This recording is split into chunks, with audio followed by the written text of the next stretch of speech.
ओम श्री परमात्मने नमः। भगवान के परायण होने से तो इंद्रियां बस में होकर रस बुद्धि निवृत्त हो ही जाएंगी, पर भगवान के परायण न होने से क्या होता है, इस पर आगे के 2 श्लोकों में भगवान बताते हैं। 62 और 63वें श्लोक में कि ध्यायतो विषयानुपुंसः संगस्ते सुपजायते संगात् सज्जायते कामः कामात् क्रोधो अभिजायते क्रोधात् भगवती सम्मोहः सम्मोहात् स स्मृति विभ्रमः स्मृति भ्रंसाद बुद्धिनाशो बुद्धिनाशात् प्रणपश्यति। विषयान विषयों का ध्यायतः चिंतन करने वाले पुंसः मनुष्य की तेसु उन विषयों में संग आसक्ति उपजायते पैदा हो जाती है। संगात आसक्ति से काम कामना संजायते पैदा होती है। कामान कामना से बाधा लगने पर क्रोध क्रोध अभिजायते पैदा होता है। क्रोधात क्रोध होने पर सम्मोह मूढ़ भाव भवती हो जाता है। सम्मोहात सम्मोह से स्मृति विभ्रम स्मृति भ्रष्ट हो जाती है। स्मृति भ्रंशात स्मृति भ्रष्ट होने पर बुद्धिनाश बुद्धि विवेक का नाश हो जाता है। बुद्धिनाशात बुद्धि का नाश होने पर मनुष्य का प्रणश्यति पतन हो जाता है। अर्थात ध्यायतो विषयान पुंसः संगस्ते सुपजायते। भगवान के परायण न होने से, भगवान का चिंतन न होने से विषयों का ही चिंतन होता है। कारण कि जीव के एक तरफ परमात्मा है और एक तरफ संसार है। जब वो परमात्मा का आश्रय छोड़ देता है तब वो संसार का आश्रय लेकर संसार का ही चिंतन करता है, क्योंकि संसार के सिवाय चिंतन का कोई दूसरा विषय रहता ही नहीं। इस तरह चिंतन करते करते मनुष्य की उन विषयों में आसक्ति राग प्रियता हो जाती है, प्रेम हो जाता है। आसक्ति पैदा होने से मनुष्य उन विषयों का सेवन करता है। विषयों का सेवन चाहे मानसिक हो चाहे शारीरिक हो, उससे जो सुख होता है उससे विषयों में प्रियता पैदा होती है। प्रियता से उन विषय का बार बार चिंतन होने लगता है। अब उस विषय का सेवन करें चाहे न करें, पर विषयों में राग पैदा हो ही जाता है। यह नियम है। संगात संगा जायते काम। विषयों में राग पैदा होने पर उन विषयों को भोगों को प्राप्त करने की कामना पैदा हो जाती है। वे भोग वस्तुएं मेरे को मिले। कामात क्रोधो अभिजायते। कामना के अनुकूल पदार्थों के मिलते रहने से लोभ पैदा हो जाता है और कामना पूर्ति की संभावना हो रही है, पर उसमें कोई बाधा देता है तो उस पर क्रोध आ जाता है। कामना एक ऐसी चीज है जिसमें बाधा पड़ने पर क्रोध पैदा हो ही जाता है। वर्ण आश्रम गुण योग्यता आदि को लेकर अपने में जो अच्छाई का अभिमान रहता है, उस अभिमान में भी अपने आदर सम्मान आदि की कामना रहती है।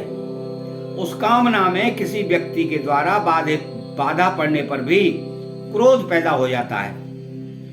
कामना रजोगुणी वृत्ति है, सम्मोह तमोगुणी वृत्ति है और क्रोध रजोगुणी तथा तमोगुणी के बीच की वृत्ति है। कहीं भी किसी भी बात को लेकर क्रोध आता है तो उसके मूल में कहीं न कहीं राग अवश्य होता है। जैसे नीति न्याय से विरुद्ध काम करने वाले को केवल देखकर क्रोध आता है तो नीति न्याय में राग है। अपमान तिरस्कार करने वाले पर क्रोध आता है तो मान सत्कार में राग है। निंदा करने वाले पर क्रोध आता है तो प्रशंसा में राग है। दोषारोपण करने वाले पर क्रोध आता है तो निर्दोषता के अभिमान में राग है, आदि आदि। क्रोधाद्वति सम्मोह, क्रोध से सम्मोह होता है अर्थात मूढ़ता छा जाती है। वास्तव में देखा जाए तो काम, क्रोध, लोभ और ममता इन चारों से ही सम्मोह होता है। जैसे नंबर 1, काम से जो सम्मोह होता है उसमें विवेक शक्ति ढक जाने से मनुष्य काम के वशीभूत होकर न करने लायक कार्य भी कर बैठता है। नंबर 2, क्रोध से जो सम्मोह होता है उसमें मनुष्य अपने मित्रों तथा पूज्यजनों को भी उल्टी सीधी बातें कह देता है और न करने लायक बर्ताव भी कर बैठता है। नंबर 3, लोभ से जो सम्मोह होता है उसमें मनुष्य को सत्य असत्य, धर्म अधर्म आदि का विचार नहीं रहता और वह कपट करके लोगों को ठग लेता है। नंबर 4, ममता से जो सम्मोह होता है उसमें समभाव नहीं रहता, प्रत्युत पक्षपात पैदा हो जाता है। अगर काम, क्रोध, लोभ और ममता इन चारों से ही सम्मोह होता है तो फिर भगवान ने यहाँ केवल क्रोध का ही नाम क्यों लिया? इसमें गहराई से देखा जाए तो काम, क्रोध, लोभ और ममता, इनमें तो अपने सुख भोग और स्वार्थ की वृत्ति जागृत रहती है, पर क्रोध में दूसरों का अनिष्ट करने की वृत्ति जागृत रहती है। अतः क्रोध से जो सम्मोह होता है वो काम, लोभ और ममता से पैदा हुए सम्मोह से भी भयंकर होता है।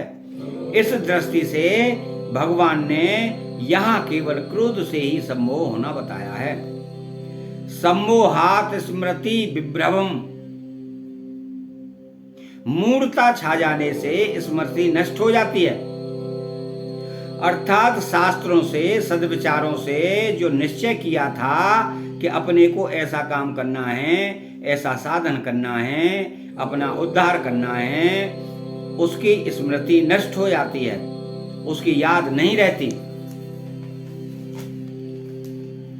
स्मृति भ्रंशाद बुद्धि नाशः, स्मृति नष्ट होने पर बुद्धि में प्रकट होने वाला विवेक लुप्त हो जाता है, अर्थात मनुष्य में नया विचार करने की शक्ति नहीं रहती। बुद्धि नाशात् प्रणपश्यति, विवेक लुप्त हो जाने से मनुष्य अपनी स्थिति से गिर जाता है।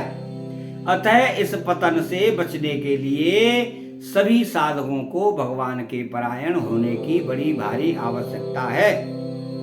यहाँ विषयों का ध्यान करने मात्र से राग, राग से काम, काम से क्रोध, क्रोध से सम्मोह और सम्मोह से स्मृति नाश और स्मृति नाश से बुद्धि नाश और बुद्धि नाश से पतन, यह जो क्रम बताया है इसका विवेचन करने में तो देरी लगती है, पर इन सभी वृत्तियों के पैदा होने में और उससे मनुष्य का पतन होने में देरी नहीं लगती।